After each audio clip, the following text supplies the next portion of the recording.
Bien-aimés frères et sœurs, vous connaîtrez la vérité et la vérité vous affranchira. Ça, c'est pas moi qui le dis, c'est la Bible qui le dit. Mais moi, je vous dis mieux.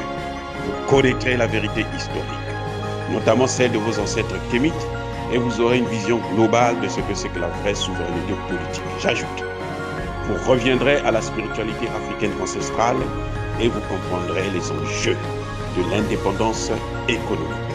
Et pour terminer, vous accepterez votre identité culturelle kémite et vous obtiendrez deux choses. La première, c'est la paix. La seconde, c'est le développement, à une condition. L'unité de toute l'Afrique noire, l'unité de tous les Noirs du monde entier.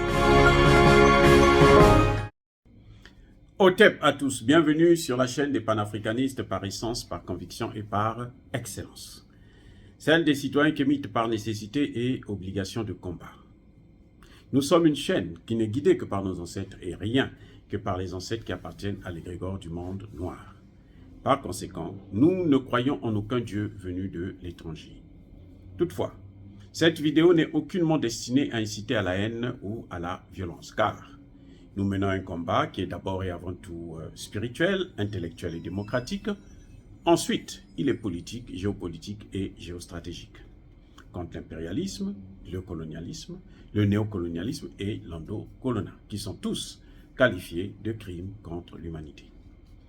Nous menons ce combat sur la base du principe fondamental que nous avons hérité de nos ancêtres kémites, qui est celui de la Mahat, c'est-à-dire solidarité, vérité et justice. Vous êtes donc en droit de connaître la vérité, et nous avons l'obligation de vous dire la vérité, rien que la vérité, afin que justice soit rendue au continent africain. Et ça, c'est notre modeste contribution dans cette noble lutte en faveur de la souveraineté, la dignité, la solidarité et l'unité africaine. Ça, c'est exactement ce que nous appelons le panafricanisme. Bien-aimés frères et sœurs, les mercenaires ivoiriens au Mali, qui ont été libérés il n'y a pas très longtemps, au mois de janvier dernier, ils ont été décorés.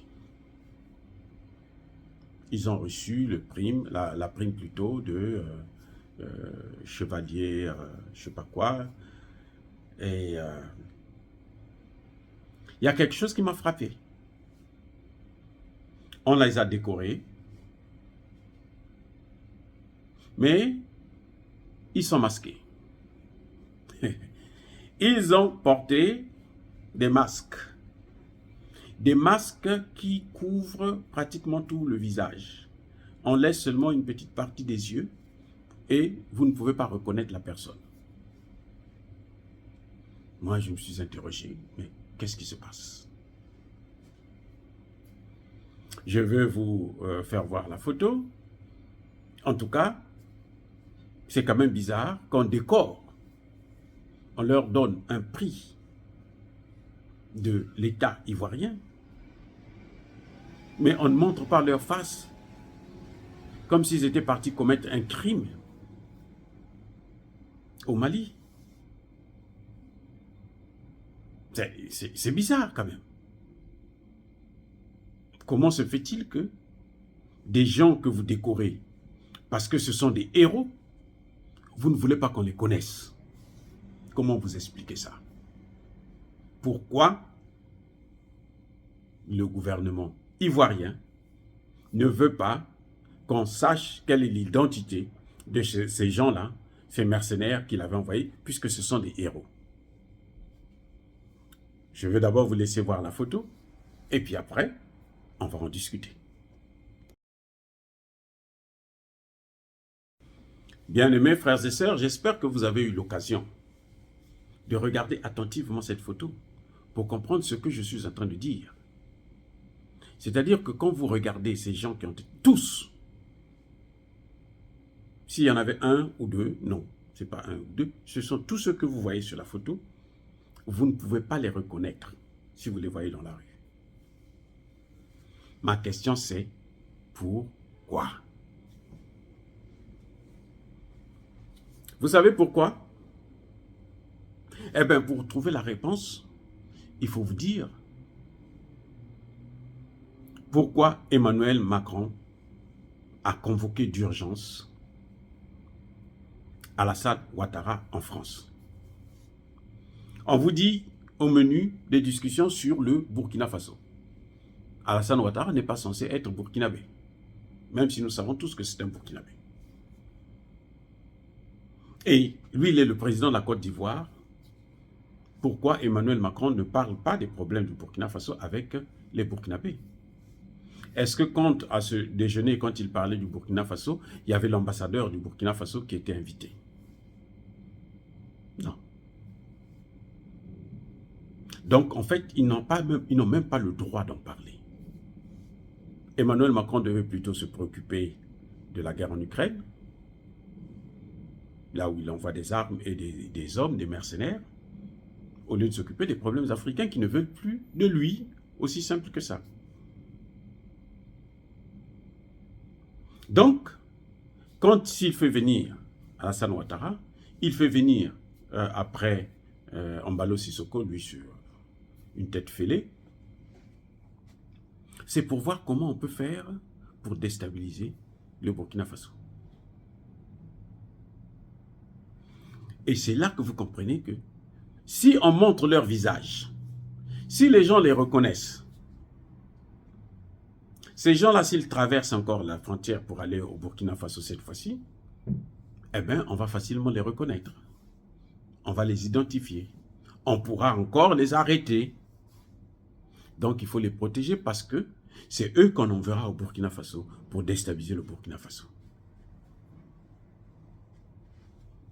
Bien-aimés frères et sœurs. Et je pense que dans les négociations avec Assimi Goïta, c'était l'une des demandes du Burkina, du gouvernement ivoirien, de ne pas exposer ces gens. Eh oui, parce qu'on va les réutiliser. Et c'est pour ça, si vous vous souvenez, j'avais sorti une vidéo, j'ai dit, mais attendez, mais M. Assimi Goïta, pourquoi il ne les a pas exposés? Pourquoi on ne peut pas les connaître? Ce sont des criminels, nous on veut les connaître. Comme ça, quand ils reviennent encore, on sait, la population peut les identifier vite fait. Mais c'était l'objet de discussion, d'un accord. Mais, et je l'avais déjà dit à l'époque, que ce sont eux qu'on va envoyer ailleurs.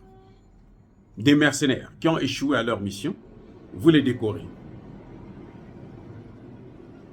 C'est pour les encourager parce qu'ils sont encore utiles pour la Côte d'Ivoire et pour la France.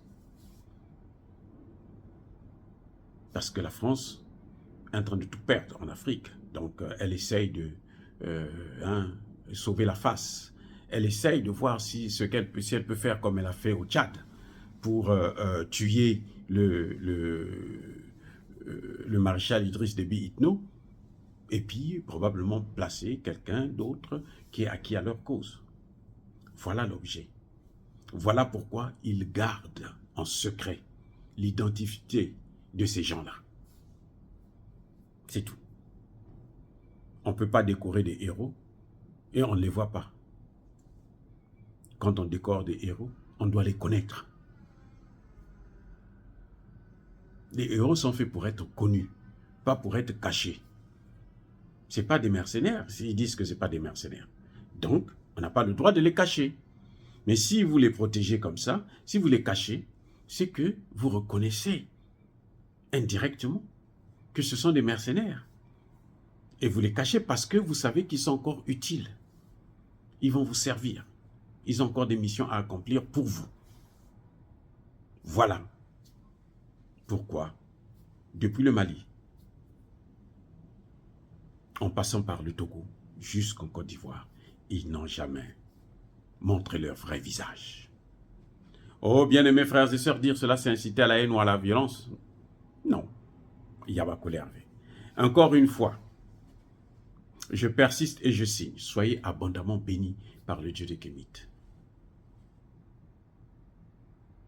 Et que tous ceux qui persécutent le continent africain, tous ceux qui le déstabilisent et le pillent, qu'ils soient noirs ou qu'ils soient blancs, qu'ils soient punis, maudits, foudroyés, neutralisés par le Dieu des Kémites et par nos ancêtres angélisés. Vive l'Afrique éternelle.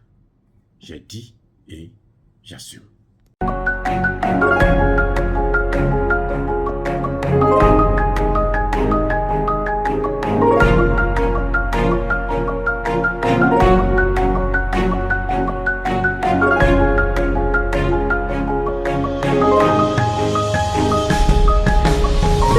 Eux, ils marchent par la foi et non par la vue.